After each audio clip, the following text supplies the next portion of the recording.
arrived in 1978, he inherited a team whose future appeared as bleak as their past. Once I got involved with the 49ers, I realized honestly how far down they had gotten.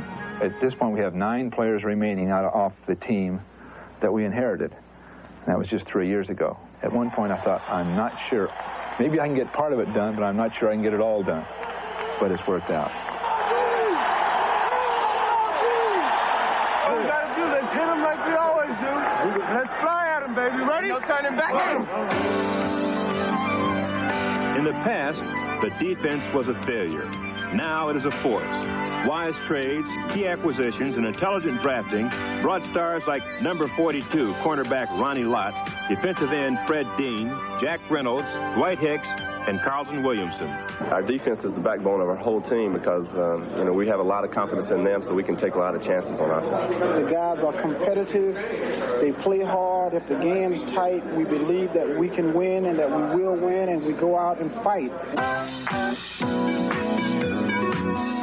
Under Walsh, the 49ers have an innovative and flexible attack, an offense that this season has been virtually unstoppable. I think, Irv, the key to this particular ball club, maybe more so than any team we've seen in recent years, is the chemistry on the team between the coaches and the players and between the players and each other. We're just a group of guys that like working together, and we get along. I mean, we don't love each other, but we just get along. This is a winning team not only in talent and in preparation, but this is a winning team in attitude. Dallas found out about that attitude earlier this season when they were trounced 45-14. We know we can stand up to them physically, so I think it should be a great game against one of the truly great organizations and football teams that the league has seen, against a young team that just doesn't know how to lose.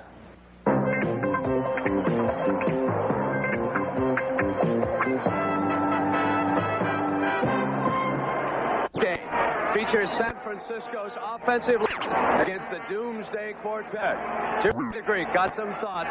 Mole Harvey Martin. It's going to be a war. It'll be a street fight. Kind of like legalized mugging.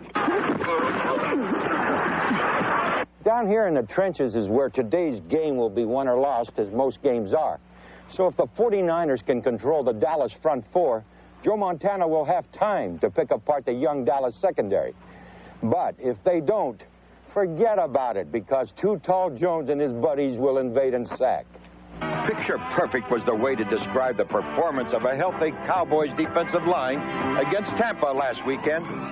When it wasn't Too Tall Jones, it was Harvey Martin making life miserable for Doug Williams. The Cowboys hope to repeat their 4-sack performance against Joe Montana and the 49ers today. He threw a lot of deep passes as well as short passes, and most of them are on timing. So what we're going to try and do is hopefully penetrate in there and get our hands up and try and off this timing a little bit. If so, I think we can be effective against them. Bill Walsh's complex offense continually found holes in the Giants' coverage last week. But for a team to score through the air, its quarterback must have time. It's the key to the game. If we can keep him off Joe. Joe's had a tendency to kind of give some people some problems. And the longer we can stay on the field, the less time their offense will be on the field. We're very, very confident as a line. In fact, you might call us cocky, but we don't get too much of a chance to display it maybe as much as an Ed Jones does. And, people make comments and people say things, and, we'll see what's being said Monday. The talking stops and the bone crushing begins shortly. It may not be pretty. In most wars, there's a victor and there's a loser, and we're just going to win. We're going to win the war. Jimmy the Greek is in the hottest streak he's ever had on the NFL today.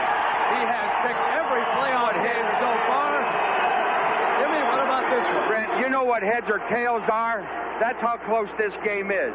In whatever category you want to look at it, the offensive lines will both give their quarterbacks plenty of time, which will make this game a high-scoring game. There is only one difference.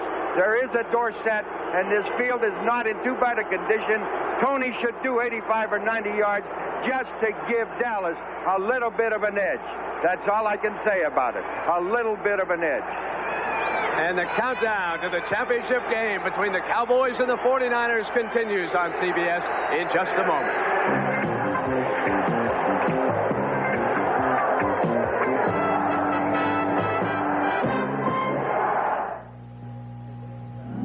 How do you know exactly when to shift gears to get top? Football is also a chess game, and we have two of the masters, Tom Landry of Dallas and Bill Walsh here. We would like to think our game plan will knock people off balance early, and we try to change up enough, and we try to assert ourselves enough offensively so that the other team's game plan on defense doesn't force us to do certain things. Our philosophy from the Cowboy standpoint, we play much more of a ball control game. We rely much more on the running game and good defense, really, than say, Bill Walsh does. Defensively, it's our hope that we're faster than Dallas is used to, that we have more team speed, and that those plays they attempt we can circumvent because of our team speed. The San Francisco defense is much like the Eagles, the Giants. They're a three-man front. They're a very strong defensive team, very aggressive turnover football team. Therefore, when you attack them offensively, you can't risk the turnovers. Turnovers can make the difference because the teams are so evenly matched. And if you throw the interception or two that gives the other team field position, or you fumble, or if we can intercept or recover fumbles, that probably will be the difference in this ball game. I think that we want to win badly. I think we're going to work hard to do it, and I think we're going to play hard to try to do it. Now, whether it comes out that way or not, I don't know. I think the winning team will probably score 4 touchdowns, and the loser will probably score 3 touchdowns, would be my guess. But I do know this. We have every bit of confidence that we can play well, and I hope that the winner goes on and wins the Super Bowl. Final thoughts. Let's go to Irv and my two favorite quarterbacks. Irv? All right, Brent. Roger, who do you like and why? I think Tom Landry has had a history of taking advantage of a team's either weakness or inexperience in the playoffs. The 49ers have an inexperienced secondary. I think the Cowboys will take advantage of it, figure out a way to do it. That'll make the difference in the game. Dallas will win. Roger Staubach likes the Dallas Cowboys. Terry, who do you like? Well, this is tough for me being an active player, but I have to go with the 49ers. I think the home field advantage here is one plus for them. They're going to need all they can get. The other thing is I don't think you're going to see the Walsh offense give you the same formation or the same play in the entire day. I think that's a difference that matches up well with the Dallas Cowboy defense. All right, we're tied down here. Phyllis?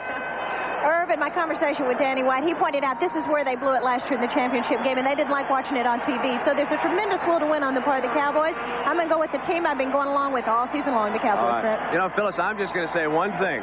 Whoever scores first is going to win this game. The entire tournament has gone that way so far. Sit back and relax. Here come the 49ers and the Cowboys on CBS.